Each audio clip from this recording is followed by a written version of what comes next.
Welcome back to the 4A Baseball Podcast. This episode is being recorded on Monday, January 30th, and we are 2 months away from opening day. We're hopping over to shortstop today, the actual position of Tommy Edman, to hit our top 10 entering 2023. Remember, we're looking at previous stats and evaluation to create a list entering 2023, not predicting who's going to be the best in 2023, but who's the best entering. How are we doing today, boys? I'm doing good. I'm feeling confident. I shuffled around this list a couple times, but I like how it looks right now. Stebbs, how about you? I really like my list. It might not be the consensus best list, but in my opinion and from what I value as a shortstop, I think I love my list. Yeah, obviously, there's a lot of names of shortstops, we all thought, at least two of us thought that today Francisco Lindor was going to be put on the cover of MLB The Show. Unfortunately, they made a poor decision, not with the person, but I kind of like with the. I like Jazz. I don't mind its Jazz Chisholm. I think the image is atrocious. Yeah, They need to have a better pitch. Yeah. yeah. I mean, we've had Javi Baez have it in previous seasons. Honestly, that's it from shortstops. But yeah, but Tatis technically. Tatis, he was a shortstop then. And I would like to clarify before we begin, I don't have Tatis as a shortstop going into the season. I think we're in agreement there. Yeah, we don't have. No. Okay. He's a left fielder. We're going to kick it to honorable mentions. I'm going to start off with Bobbert Witt Jr. as an honorable mention. Great rookie season. He put up a 2020 season. Honestly, a very easy 30-30 candidate going for this year. It's just he's not there yet. He's good. The defense isn't that great, to be honest. But he'll be there. I think he will be. It's just starting off young. And he's fast, so there's that can translate to a single into a double very quickly. It's a guy we're gonna talk about towards the top of our list that does something very similar to that. Where do you guys have Bobby Witt? 100% I have this honorable mention. Yeah, so I have my honorable mentions and I have my rookie radar. You got Gunnar Henderson, Anthony Volpe, Ezequiel Tovar. You got a bunch of young guys coming up, but I feel like those aren't really honorable mentions quite yet. For my honorable mention, I want to go Jeremy Pena, obviously World Series MVP. A lot of people have that recency bias, especially on MLB Network, because he is the second best shortstop in baseball, according to them. I think I don't quite understand that, but he's a good batter. He's a fine player. I actually predicted he would do all the things he did in the postseason. Shout out Tom. He has the potential to be a 5-tool shortstop. He just refuses to walk. He has a young approach to the plate. He's got to mature as a batter, and I think with that maturity, he will become one of the best in the game. I think we overrate him a little bit. I mean, that postseason was fantastic, and you've seen what he can be. It's just he wasn't that in the regular season. Maybe he'll get there this year. He has the confidence of coming out of that off season. And I don't remember, did he walk much in the postseason? I'm not sure if he walked that much in the postseason. I know he was a hit machine. I mean, I don't think he did. I can check that right now. He walked twice. Yeah, so he doesn't have that good approach yet at the plate, but I think if he can develop that approach, he's good. I think he's a very good batter. Both those guys are on my honorable mention is because they're young and they still have work to do to crack the top 10. Bobby Witt needs to increase his glove and get better in the field, or make his offense so good that you have to put him in the top 10 and his defense doesn't matter. And Jeremy Pena needs to work on his approach at the plate. Stebbs, did you have any honorable mentions? I had 2 more honorable mentions. I had Tim Anderson. I just think his 79 game sample size is not enough to put him into the top 10. Especially when he had -2 outs above average. And then I had Ahmed Rosario. I like Ahmed Rosario. And for Tim Anderson, I was right there with you with honorable mention. He's a guy with a career, and I'm reading this, I'm pretty sure. Yep. Career walk percentage of 3.6%. I think this is one of the worst disciplines in all of baseball. With that being said, I don't think we've seen a full season from Tim Anderson in a very long time, but I think the narrative of him being a bad fielder was just last season. He's been an above average defender his whole career, except for last season. I think that's going to come back. I think he was dealing with some injuries. But even with all of that, he needs to walk more. He cut down on the strikeouts significantly, but he needs to walk more in order to be in that elite category, especially when you're not playing as well on the field. Yeah. So are we ready to go into top 10? I'm prepared. So for my number 10, it was between Tim Anderson and Wander Franco. I ended up going Wander Franco.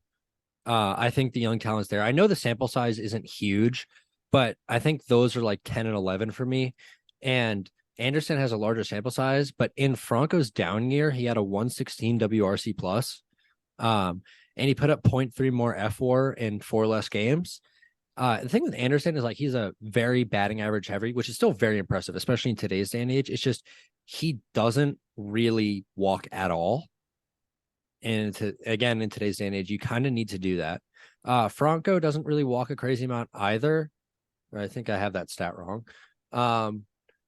But anyways, he was the 43rd percentile in 2022. So it's a little bit below average. And he cut down on strikeouts to be in the top 1% of the league. And his above average defense and just about as good expected batting average as Tim Anderson. I think there's a good argument against Wander Franco just in sample size, but I really like what we've seen, and everything, like every projection system really seems to like him as well. Yeah, I think this is a very stacked position. I think Wander Franco being in the list is absolutely necessary. I had him a little bit higher, not much higher, but I'll talk about him when I get to mine. At number 10, I had Tommy Edman for me. This is a guy who might as well be like when you think Tommy Edman, you don't think like a superstar, but he brings so much value to the Cardinals. He steals bases. He's a great defender. He actually started hitting now. He hits to all parts of the field too. And he's kind of leveled up as a batter too. He used to be just this one-dimensional fielding speed type guy. Now he is actually able to get on base. He cut down on. He actually doesn't strike out too much. He's walking a little bit more. There's a couple more improvements I can see him making. Obviously this is going into the season, so I can't like bet on him to get better, but I do think this guy will take a significant leap this season.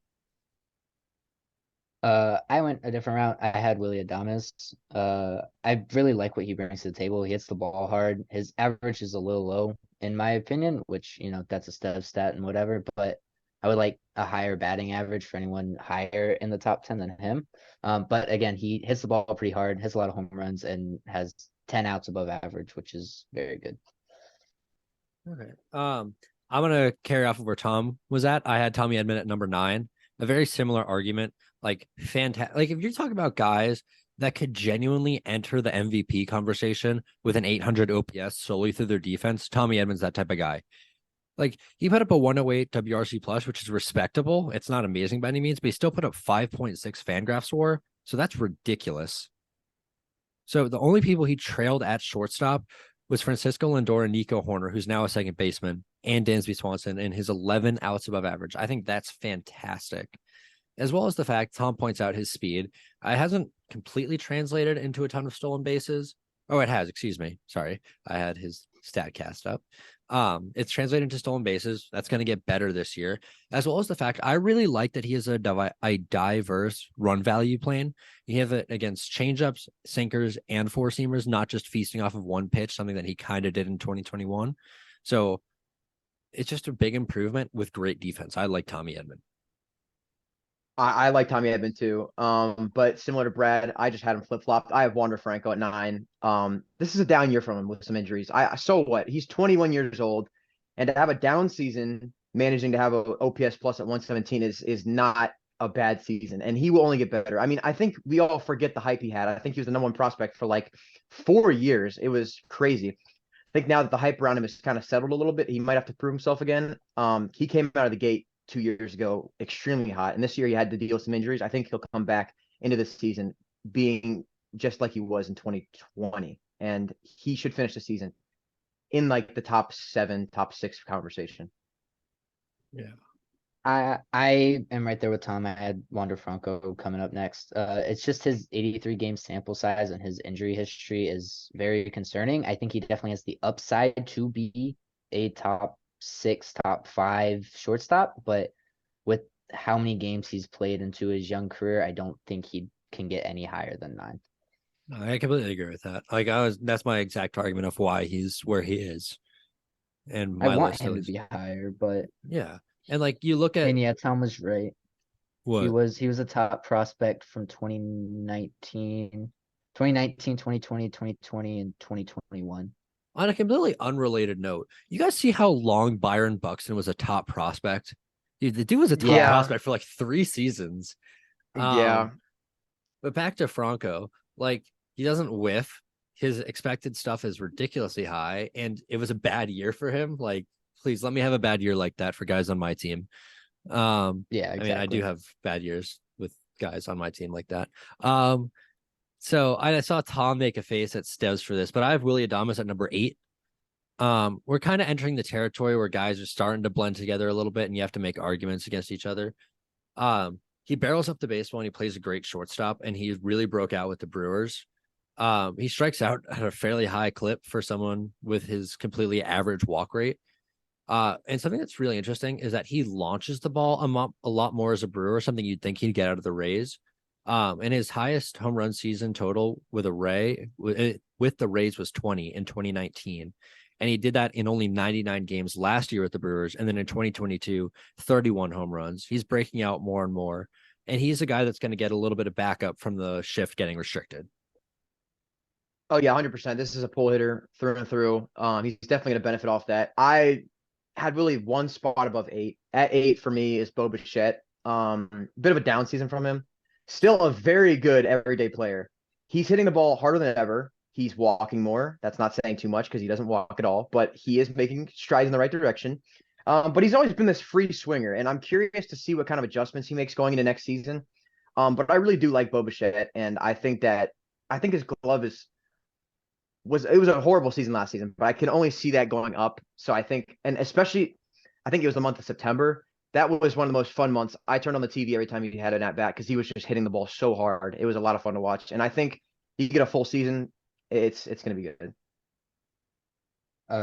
For me, coming in at 8 is Tommy Edman. So I think we're all kind of on the same page on these 4 guys are kind of in the bottom part. Maybe not Brad yet because we don't know his 7, but I think Bo Bichette Tommy Edman, sorry.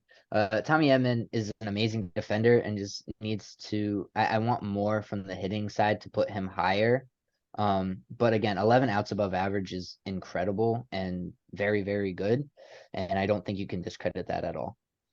I think that we need to find a way to like value Tommy Edman more in like fantasy almost. Because like the dude's played for 4 seasons, right? And he's put up a career 48 outs above average. That's ridiculous. Yeah. Oh yeah, he was a cheat code. Was he on my team? I think he was on my fantasy last year. I'll have to check. Like he was fantastic. Broken. And the thing is, you look at his like stats metrics, right? A 265, 364, 400 slash line for a 724 OPS. That's not that appealing. It's really not. But it's above average offensively, and it is the best glove in baseball. Literally, it's the 100th percentile for gloves in baseball. I think the only thing, as Stevs pointed out, holding Tommy Edman back is the glove. Is the bat. And we are in consensus for the top, or for the last 4 of the top 10. My number 7 is Bo Bichette. I think the real only surprise we have down here is how low Stevs had Willie Adames. What argument do you have for the other 2, Wander Franco and Tommy Edman, over Willie Adames? I think Wander Franco has more upside coming into this season than Willie Adames does. I think it's just, for me, the Stev metric of average is just too low for me to have him higher, which I know you guys dislike batting average, but it is a very important statistic. And that doesn't scare you for a guy that we're going to talk about later, like Corey Seager? Corey Seager's a different case because I looked at his percentiles and I liked his percentiles better than Adames's. So again, Tom and I have flip-flopped both so far. He had Franco at number 9. I had Franco at 10. I had Edman at 9. He had Edman at 10. Right. And then we literally flipped Bichette and Adames too. Yeah.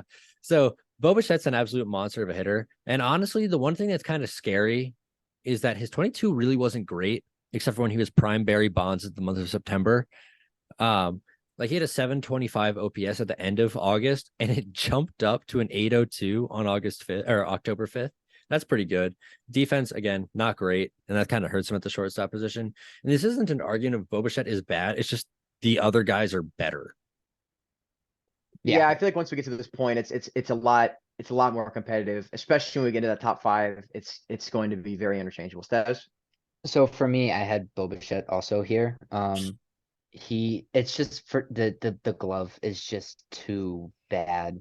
He hits the crap out of the ball and plays amazing offense, but you have -7 outs above average last season. That's just awful. Like that, like and like defense, I weigh defense way more than offense at the shortstop position. So your offense needs to be like incredible for me to have you in the top 5. And he changes the description to outs below average, in all honesty. He's got 7 outs Yeah. below average. And like an interesting thing that you kind of just look at year to year, his WRC plus actually went up from 122 to 129 from 21 to 22, but his numbers were down. And it's just kind of, he seems like someone that's going to kind of go with the league, if that kind of makes sense. Like his up Yeah. years are going to be when the league's a lot better, and his down years are going to be when the league's a little bit worse. Well, for me, like I swear to God, he was like out for like games at a time, but he wasn't. He played 159 games. Like Yeah, I had that. it does I it. thought about that too. I Yeah. swear to God, like I thought he was gone for like a month and then came back and went on a tear and then was gone again for another month. But he wasn't. He played 159 games out of 162. Yeah. And that in itself is valuable. I mean, he's played 159 in back-to-back years. This is a guy that's on the field all the time, which ironically we don't think so, but I guess he is. Yeah. I Tom, don't know are you how. like that too? Like where you just think, oh yeah, Boba Fett, he missed like a month this year, right? I thought he missed half a month. I thought he missed like 2 or 3 weeks, but I 159 games. That I I don't understand. I guess Boba Fett had a fake injury, or maybe he just walked on the field and got playing stats. I don't know what happened, but Boba Fett, he's Boba durable, I Fett. guess. He's good. Moving on to my number 7, obviously not shocking, is Willie Adames. I kind of like how he's turned a career around in Milwaukee. Obviously, we talked about his power. I think it's increasingly likely he's not going to be a Brewer at the end of the season, depending on how their season goes at the trade deadline. That's fair. There's some red flags to his game, like the high strikeout rate, low walk, but that's kind of what you get with his approach at the plate. He's now become a power hitter. And he has a plus glove on the field. I think he's going to be someone that gets better because he has been getting better every single season since he left the Rays. I like that. I think Willie Adames is a really good shortstop who could really command like a good trade for the Brewers if that's the route they end up having to go. But I think if they trade Adames, it might be time to trade Corbin Burns. Oh, for sure, yeah. Yeah. And I, the That's a I conversation. talk about agree it. Talk with about a that. package. That's a conversation for another day because they could have a whole rebuild and they can get so many tools for the guys that they have because there's so much value in starting pitching right now. For real. Steph, can you take us into number 6? Number 6 for me might be controversial, but I said it when I was talking about Bo Bichette. Your offense has to be out of this world, Aaron Judge, for me to put you in there. And I have Carlos Correa at 6, in my opinion. Him and Dansby, I can see you swapping, and I'm okay with that. But this is where I think Carlos Correa will play heading into the season at number 6, just out of the top 5. Tom's angry. Tom's laughing. So I would like, can you elaborate a little bit more on like why he's so low? I mean, I don't think 6 is really that low in all honesty when all of these guys are really right next to each other. But for me, it's his defense dropped like significantly. I don't have the percentiles up right now, or I do have them right here. He went from the 97th percentile in 21 and outs above average to the 18th percentile last year. That is in very bad drop off, and with that injury concern, which probably won't affect him for another couple years, but it's things that I was taking into account when I was making this list. I disagree. I am a It's true just fair. believer, and I'm not saying this because he's a Giants legend, He was a but Giant for 2 weeks. No, I 6 hours, believe I I thought. believe that no, it was a good 2 days. It was a very good 2 days. I peaked as a human, dude. Hold on. I gotta look back at his defensive profile, but this is a guy for his career has been in the 100th, 96th, 94th, 97th percentile, and he has a crazy arm at shortstop. Do you really think Yes. this one season of horrible play, and keep in mind that outs above average is determined by significantly less plays than like batting average or like any other Yes. trackable stat. So fielding is significantly impacted by less plays. So I'm saying that Carlos Correa should be back on to his at least 90 plus percentile fielding. And you look And at a I guy, agree with that. yeah. I But think my yeah. point is we're heading into the season, and based off of last season, heading into this season, his outs above average were -3. Negative So three I outs above average is not like I don't know. I like Carlos Correa, and I think that you also have to consider previous season. I know you can look at last season and you I can can, like and I did. you can like I feel like you're pretending like Carlos Correa is a rookie and like this is the last season was the only I'm season not. you've ever seen I from him. am weighing I weigh last season more than the last 20 seasons he had, because Carlos last season Correa, the most he recent that we have, because that's the first time he was in Minnesota. So maybe his defense is shifted because he's in Minnesota. do you believe that, Brad? Or do you think this was a fluke fielding season? So I kind of was like, like why did they drop so much? And again, Seth was out. It's his worst defensive season ever, but I'm gonna give him the benefit of the doubt. What seemed to hurt him was his range going to his left, like first base side, which is the opposite of his bum ankle, which kind of makes you think like boosting off of it maybe there's something there. But the conclusion I came to was the shift positioning with a new organization. I think the shift with the Twins played him a lot different with the shift in the Astros, and that had an effect on him. And I think going back to his position, like where he's best at the regular shortstop position in 2023, is going to benefit him a ton. I don't think we're getting back to like the 11 outs above average, but I could see a solid 5 or 6, 7 season. Yeah. I like that. I agree with that. At mid-season, I could definitely see him being within this top 5, but right now, heading into the season, I can't put someone with negative outs above average in the top 5. I mean, honestly, and this is a point that I'm going to make. This might be a hot take, but if you had asked me at the end of last season, who has been the best defensive shortstop for the last 4 seasons, I would have said Carlos Correa. He was that good. He was in the 100th percentile in 2018, then the 96th and the 94th. He has an excellent cannon at shortstop. I mean, the only other arguments you can make maybe Francisco Lindor. I mean, Andrelton Simmons. Andrelton Simmons before. Where did he go? Where did he go? Everywhere. Yeah, yeah. Well, yeah. But what I'm saying is this guy's defense, he's a career defensive player that became an offensive player. And now it seems to have flip-flopped. Now he's all offense, no defense. And I just don't believe that's the case for Carlos Correa. I think he's going to get some of that offense back. I'll talk more about it when we get to him, but it's going to be a while before we get to him because I do not have him even close He to was 6. in Minnesota and then Chicago. Andrelton Alexander Simmons was born on September 4th, Yeah, Brett. 1989 in Mundo Novo, No. Curacao. He's a career Brett. 37.1 WAR No. and a career 87 OPS plus. That's just a testament to how good his defense has been. Oh Anyways, yeah, Hall of Famer. All right, Brad, let me get into my number 6. Let me get my number 6. all right, I think me and you might be on the same page. I got Dansby Swanson. Yes, I think it is shocking to see when an elite defender develops a hit tool, they suddenly become a top 10 player in their respective position. He's arguably the best defender on this list besides one of the guys at the top, which is Carlos Correa. I'm genuinely impressed because I thought Statcast was not going to like Dansby Swanson. I thought he'd be like this guy with a super low expected batting average, but he finds himself in the top percentiles across the board offensively. What does concern me is low walk rate paired with a high strikeout rate. I see him taking a few steps backwards offensively next year, but he's like in the on base percentage and the batting average department. But this is still a guy, even without that, still hit a lot of home runs last year and also had elite defense. So I think you're getting value regardless of Dansby Swanson. So I had him at number 6 as well. But my argument was placing him above or below Bo Bichette in all honesty. And it really came to he's Bo Bichette with a much better glove and just a small little bit less thump. They both hit the ball ridiculously hard.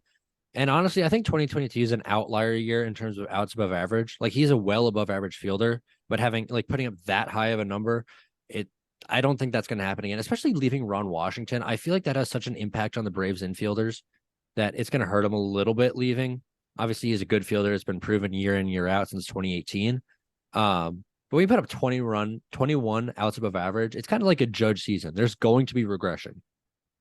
Like whether it's extreme or just minimal, there's going to be an ounce of regression. In terms of performance, excluding his 2020 shortened season, his WOBA has gotten better every single season from 2017 to 2022. But he has a career strikeout rate of 24.2%, but he does walk more than Bichette at 8.6%. So that's why I placed him at 6, but I can't really put him into the top 5. I really can't. Yeah. Do you see any regression with him, hitting wise? I mean, again, you talked about it with Willie He's an Adames, the older strikeout team. rate, the whiff rate. I think there's going to be like a little bit more pressure on him to perform. And I think he's a type of guy, a Vandy boy, that's going to live up to that, if I'm going to be honest. I I think mean, yeah, he's a first overall obviously, pick. yeah, having the protection in Atlanta was definitely very helpful. But I think having the pressure here in Chicago of like knowing, hey, I'm getting paid a good amount of money to be here. I'm a franchise guy. I think that's going to help him a good amount. I definitely like that. Steps bring us in number 5. Number 5, I had Dansby Swanson. I mean, you guys have pretty much said everything that I was gonna say about him. I see the argument that Correa should be in the top 5, but I think Dansby takes the edge slightly due to that 21 outs above average, which I do agree with Brad. I think I think it's an outlier, and I think he will kind of fall back to earth. I think he will regress slightly. And by slightly, I mean like maybe like a couple points on each of the major statistics, but nothing crazy like that. And for me, I honestly want to see how this Carlos Correa, Dansby Swanson kind of how their seasons play out this year. So I'm going to just play devil's advocate. Why is Carlos Correa's bat not good enough to put him over Dansby Swanson? Because he batted 291 last year with a 140 WRC plus, 4.4 WAR, and an 834 OPS. That was Correa. Swanson batted 277, 116, 6.4, and a 776 OPS. The bat is better. I agree with that. I'm not arguing that. Correa's bat is 100% better than Dansby Swanson's. It's the defensive. It's the glove. But That you was have my to big know thing. that Correa's glove is. And I understand that, but I've used what statistics we have. I weigh statistics from last season a little bit more than previous seasons. Also, especially for Carlos Correa, because he was in Minnesota, so that's the sample size we have of him in Minnesota. I like that point. All right, Tom, you're number 5. Xander Bogaerts. He has just been good for so long. We could say he starts slowing down with age, but he really hasn't shown many signs of that. Third highest OPS plus of his career. Has gotten MVP votes every single year for the last 5 years. You know how impressive that is? I think the only thing in terms of impressiveness that you can compare that to is his hugs. I know Steves really likes to talk about his hugs. He gives really good hugs. If you don't know that reference, check out the TikTok page. But his outs above average went from the first percentile in 2021 to the 88th percentile in 2022. Is that an outlier? It might be, but that is a huge jump. Even if you have some regression, that's still a much better glove we're looking at. Doesn't strike out a ton. Walks are not elite, but above average. I'm just curious how he adjusts to a bigger and less friendly, hitter friendly ballpark. I know Petco's a little bit less hitter friendly, especially considering he's coming from Boston, one of the best parks to hit in. But I'm curious how that translates. I think he's going to be great. Tom, I think we're going to hit another flip flop real quick. I got Francisco Okay. Lindor at number 5. Yeah. Um, Okay. I think the argument is like very good for both of them. Lindor's defense overall is obviously a lot better than Bogarts, but Bogarts had a good season last year defensively. Again, I don't think he's that good. He's going to regress, but it's still a good shortstop. He's in San Diego. He has a ton of protection in that lineup.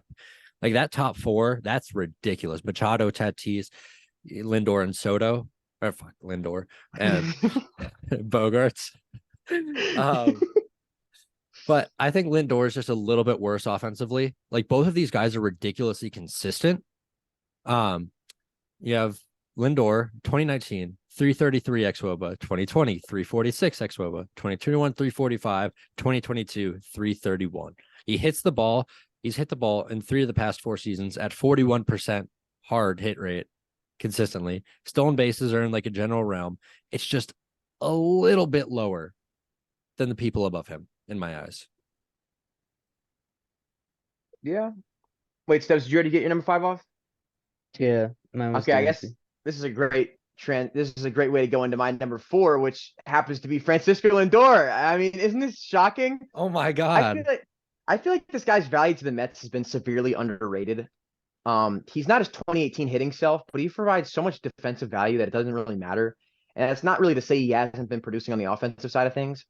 Had a 125 OPS plus, and I know this really doesn't matter to Brad, but this is a step stat. For the first time in his career, he was actually driving in runs, which kind of shows that he's clutch now. I think he led the team in RBIs other than Alonso, obviously. Finished 9th place in MVP voting, which is highest from any of these shortstops. And I think the reason that Lindor gets that slight edge over Bogarts is because obviously better defense, but he also switch hits and he gets the ball to all parts of the field. I do think Bogarts is going to benefit from that shift ban. But Lindor's just been a guy that's gotten the ball to all parts of the park his whole career. He's never been really a pull hitter, push hitter. He just gets the ball everywhere. Yeah, and he did hit consistent, like right and left. He had a 784 OPS versus lefties and a 789 OPS versus righties. Like that's the definition of consistency. He did walk a little bit more versus right-handed pitching, but then again, you can't really pit 2 and 2 together, to make an argument against one. I have Bogarts shockingly at number 4. Xander Bogaerts is the definition of consistency. He is consistently churning out very good seasons, consistently a little bit better than Francisco Lindor. His glove obviously isn't as good of his 5 outs above average, so maybe maybe it is. We'll give him the Stevs love and say that maybe this newfound defense is great. His offense is just a slight tick above Lindor. He walks pretty much 9 to 10% of the time the past 5 seasons, strikes out between 17 and 18% of the time the past 5 seasons. His worst WOBA in the past 5 seasons is a 363 WOBA, which is fantastic. Like, this guy is the definition of consistency. He was a key role player in Boston, and he's actually going to go to a place in San Diego. Yes, it is Bogarts going to San Diego, where he's a little bit better and has more protection in that line. But you don't think the field's going to help him? Like a lot of doubles going into the gaps, hitting off the If Green anything, Monster. I think Green Monster, right? You're able to just like shank a fly ball of it, but left field at Petco is pretty shallow. That's true. And I don't know. I think Xander's a guy who's a lot of his success has come off doubles. Yeah. And a lot of doubles come from Fenway Park. So I'm curious how those doubles translate to Brad, go ahead. I'm going to argue if you just look at his baseball savant real quick, he's got 2, 3, 4, 5, 6 doubles off the Monster this season or in 2022. That is actually crazy. He hits a lot down the line. Okay. Yeah. I like that. A thing I really like about him is the opposite field trend. It's not too heavy to pull side. I mean, yeah, it's not like he doesn't hit for power opposite field, but he hits for a good amount of singles and doubles at the opposite field. He's just a talented hitter. I mean, he's always been a talented hitter. And if that glove is actually developed now, this could be one of the best. His contract is extremely long, so you got to hope it works. We're at 4, right? Yeah. I'm right with Brad. Xander Bogaerts. 307 batting average is nothing to laugh at. Even though Brad tries to. 134 WRC plus is incredible with a 6.1 WAR. Again, his outs above average did increase, so hopefully that will continue in heading into this season with a new team. I think he's going to get off to a rocky start, which is why I have him lower. Honestly, I want him higher on my list, but this is where I think Xander Bogaerts is at. Yeah, I think I like Bogarts. I like the signing for the Padres. It was interesting that they missed on Turner and missed on Judge, and they still got to settle for Xander Bogaerts, who in a given season can arguably put up more production than either of those guys. Like, I think he's going to be more consistency in terms of games, at least for the next couple of seasons, than Aaron Judge. Again, but we don't really know that. Yeah, I missed your point because I actually clicked one of the dots on Carlos Correa's thing and it started playing a Carlos Correa clip max volume. Sorry, can you repeat that again? Me? No. Yeah. No, Yeah, you're not allowed to repeat it. You're not allowed to repeat it? I'm not allowed to? No, I don't. All I said, what did I say? I was talking. I was just talking, man. I just said that Bogarts is going to be a little bit more consistent, and he's probably going to play more games than Judge or Turner. And that gives him a little bit more reliability, and especially in terms of contract. Yeah. I'm gonna be honest, him and the next 2 guys I think are pretty interchangeable for me. And I could see your argument for any of them being at this point in the list. Well, do you want to bring us into number 3? Number 3, I have Francisco Lindor. Both of you guys had him a little bit lower. For me, he played 161 out of 162 games, which is kind of shocking to me because he got hit so many times. And he's just, I mean, he's a good fielder. He's a good hitter. He's a switch hitter. Like he's a very all around good player on a championship team. And I literally wrote that I like him better than most, so they might get angry at me for this, but I love him at number 3. I Brad looks angry. It's not like the worst. I think he's very valuable to a team, but I think when you put him up against some of the other guys, I think it's a little bit more controversial, especially how low Carlos Correa was compared to all these guys. Before the episode, Those Tom and I were like the kind two of teams. mentioned that like, our 7 and 8 were kind of interchangeable. 4, 5, and 6 were kind of interchangeable. We had him for Yeah, I think we might have the same number 3 though. Who's your number 3? Carlos Correa. Oh, we don't have the Is same yours number 3. really? It's Corey Okay, this Seager. is good. No. Okay, this is good because it would have been too predictable. It was too peaceful. We needed some controversy. My number 3 is Carlos Correa. I You already talked needed about some it. controversy. What are you talking about? Actually, Steps provided some of it by putting Carlos You're Correa at number welcome. 6.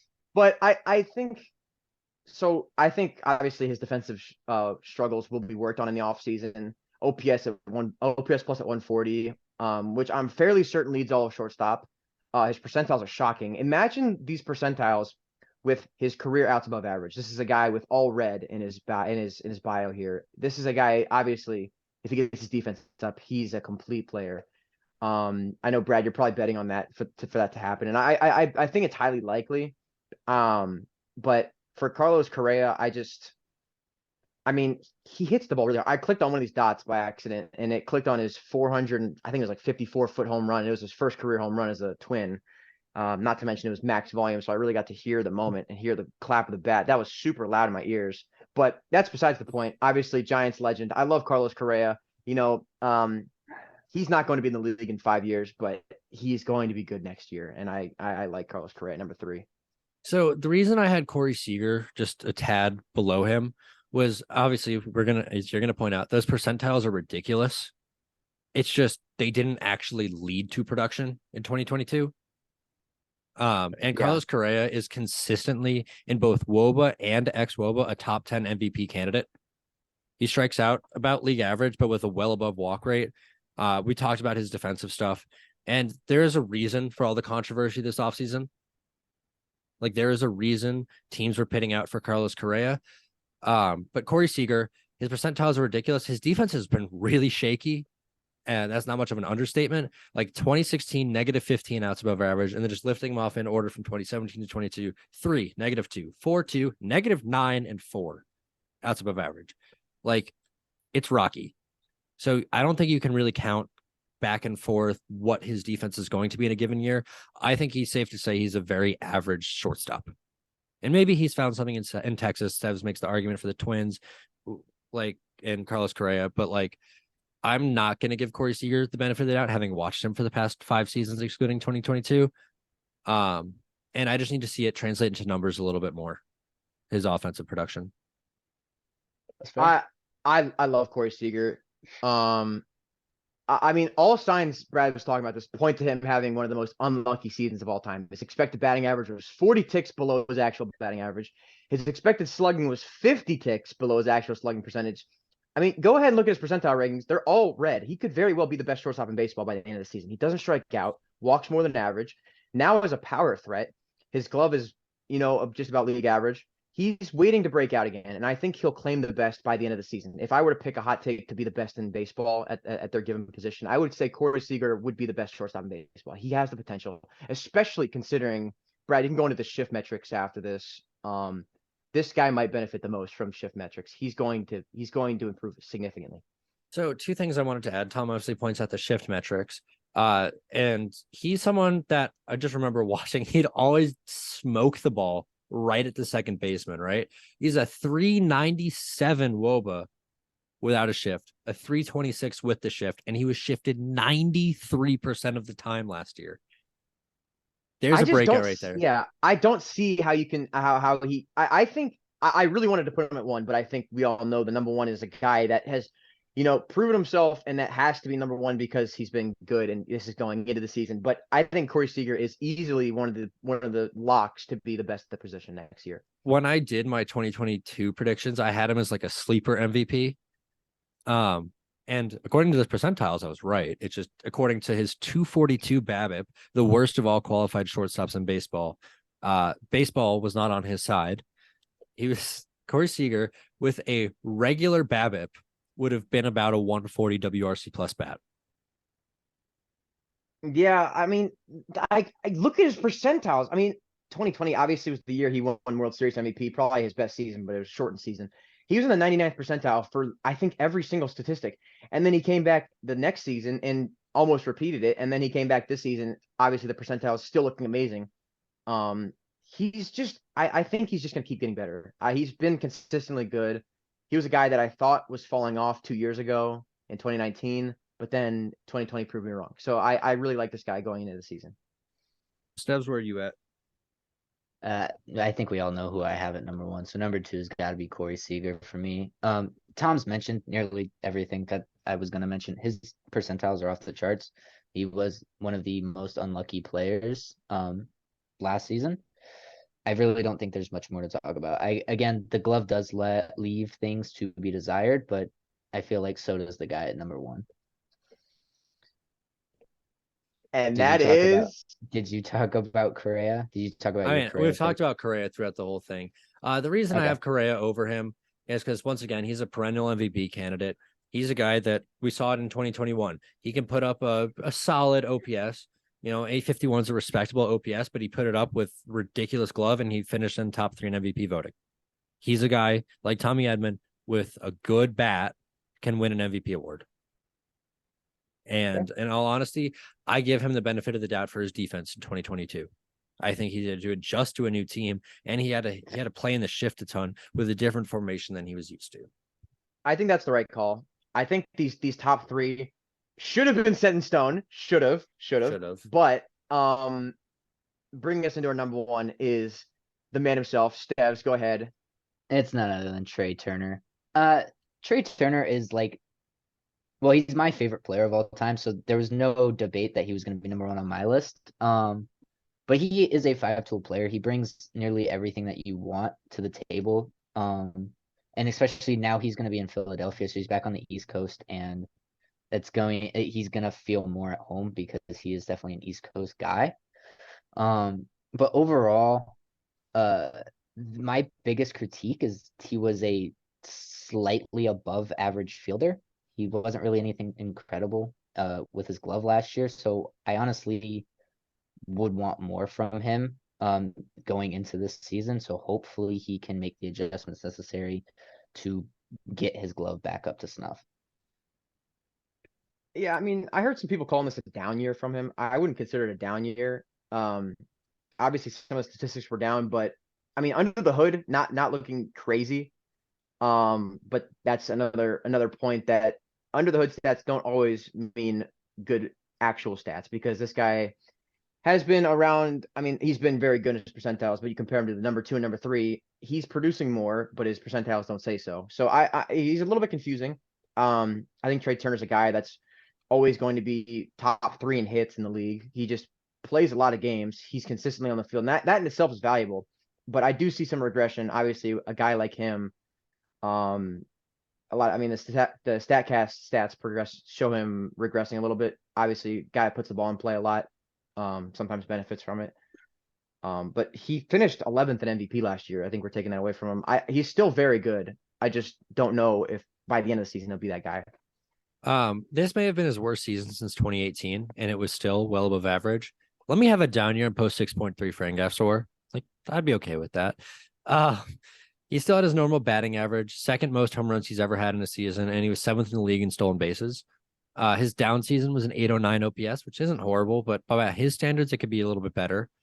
And he's not recently, he really hasn't been the best defensive shortstop, but with his speed and range, he can make up for that because he can turn singles into doubles.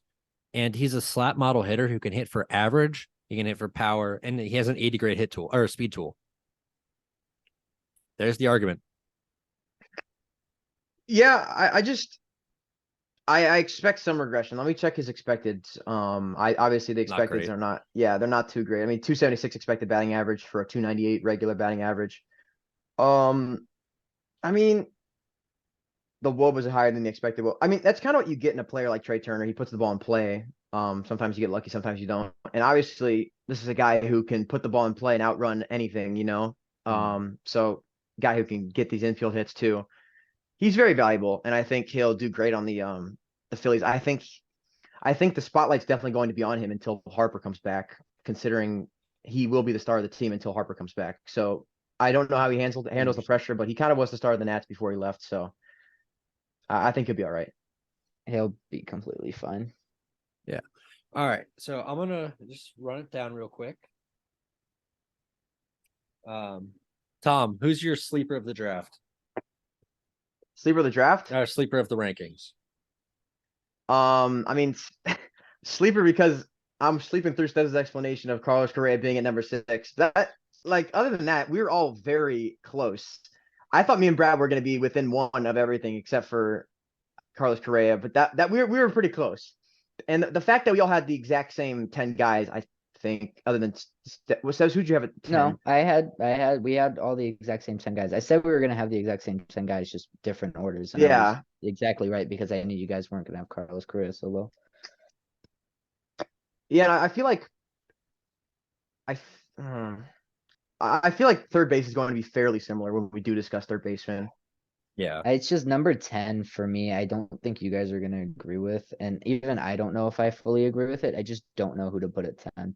I mean, and yeah, I was very close to putting Tim Anderson at 10 instead of Tommy Edman. I was very close before the episode, but I had Tommy Edman down first, and I was like, I'm not going to change him right before the episode. So, Brad, you got our numbers? I do. So coming in at number 10, obviously Wander Franco. Number 9, Tommy Edman. Number 8, Willie Adames. Number 7, Bo Bichette. Number 6, Dansby Swanson. Number 5, Xander Bogaerts. Number 4, Francisco Lindor. Number 3, Carlos Correa. Number 2, we got Corey Seager. And Stev's at number 1. It's Trey Turner. Yes, sir. So as we just hinted at, third base will be coming out on Friday. If you want to interact with us at all, you can hit us on Twitter, TikTok, YouTube, Instagram. We'll be there. We chopping it up. Okay, we had a lot of discussion over the past couple of days in regards to the MLB The Show cover. Thank you all for listening. We appreciate you. If you want to hit the subscribe button, that would be great. We're not going to be posting a Hall of Fame episode specifically. You can go check that out on Variety Sports Network. We made a little guest appearance last week, and that was great. Be sure to go check that out. We will see you all next time on the 4A Baseball Podcast. Peace.